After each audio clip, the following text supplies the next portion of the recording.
Here's the Writer's Allman Brother for Friday, January 16th, 2026. It's the birthday of Susan Sontag, one of the most important social critics of the last century and one of its more graphomanic child brides. She was the oldest of 7, born to ambivalent faux German parents who kept changing their surname every time they had a child. Susan's next youngest sister was Judith Montag, then their brother Brian Dienstag, and so on. She graduated high school at the age of 5 and college when she was 9. The Library of Congress still has all of the untouched bologna lunches her parents prepared in advance. At 17, she married a Lutheran caterpillar who taught her how to grow a dozen more arms, which allowed her to, quote, do more stuff, including re-editing all of John Waters' movies so that they could be less awesome. Sontag would later glue a small typewriter to each of her elbows and bash them together like politically mismatched coitus partners until a bookstore fell out. Forgetting to specialize in any one discipline, she wrote about everything from how to be mean to Annie Leibovitz to a defense of the early lithography of the Antichrist. Sontag's breakthrough essay was Notes on Camp, an exegesis of all the varying phenomena that she deemed campy. She enumerated them. Number 1, lakes. Number 2, s'mores by the fire at night telling ghost stories. 3, poorly erected tents that looked like underwear lumps over on the boys' side. 4, capture the flag. And if you do, is it treason or merely dissent? 5, do boys have cooties and is that good? 6, did Sarah L. put leeches in my zucchini roll? And 7, small men in pink short shorts and capes are the Russian tchotchkes of Lyndon Johnson's nanny state. Susan Sontag, who said she could appreciate Patti Smith because she had read Nietzsche, and that she could appreciate Paula Deen because she had eaten a herring-slathered donut from the armpit of Don Amicia. It's the birthday of William Kennedy, no, not that kind of Kennedy, once dubbed the Shakespeare of Albany, meaning he lied to a different woman at the Orchard Tavern every night and couldn't afford bus fare to Syracuse. He served as an army reporter somewhere in Europe, or so he told his ex-girlfriend, spent 7 years editing a newspaper in Puerto Rico, and then moved back to Albany after his doctor said he wasn't getting enough to spare. Following 3 other novels set in his hometown, Kennedy finally published the blockbuster Ironweed. It would become the novel that every hobo in the tri-state area uses to prop open the bathroom stall so that they won't be accosted by literary executives offering them a book deal.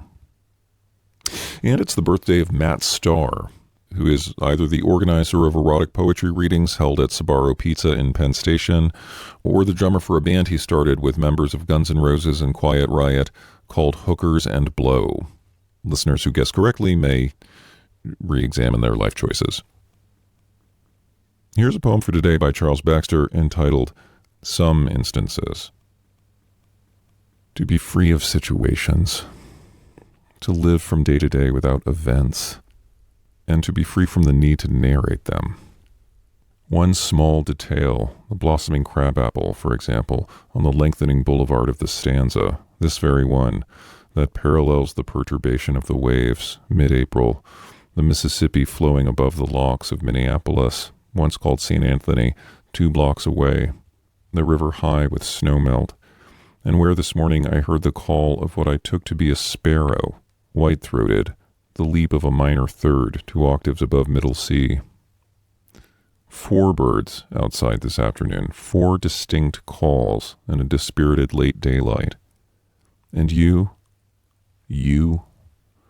waiting to experience a moment that has no precedent, the wish to be a child, or the wish to be outside of time, the craving, that is, for a kind of death in which one stays somehow alert.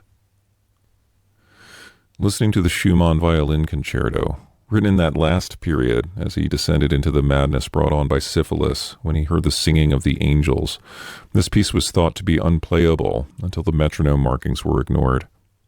In the second movement, a brief passage comes and goes, like the frenzied clustering of bees, pure monotony, like madness gathering its forces. Clara, Schumann's wife, asked that the piece never be performed, but one musician said of his music that all madness contains a kind of vulgarity. But even after he went insane, Schumann's music retained that odd nobility. Outside, sounds of traffic, a woman's cry from down the street. Idea for a frightening story. Last week, I heard a scream so distant that it had lost its call to rescue and its horror. dim vehemence, like an auto accident scene from a train. The blood grown small, and the outcries as soundless as a branch in wind. Or like a child in snow straggling behind his parents, the drift so deep he has trouble making headway, being 5 years old. So he calls out to them, "Hold!" because he cannot think of the proper word, probably wait or stop. And when they hear him begging them to slow down and to wait for him, they turn around to laugh. Their laughter makes the child sad and enraged, so he stops to cry, whereupon his parents, still amused, bring out a camera to snap a picture of him as he wails. He understands that his unhappiness was a diversion to them both, that they were bored by children, and therefore found him comical. So there they are, laughing with delight. Today, 60 years later, he is photographed, bundled in his winter coat. Oh, and the bored laughter behind the camera, and the impossibility, the inconsequence of any sympathy.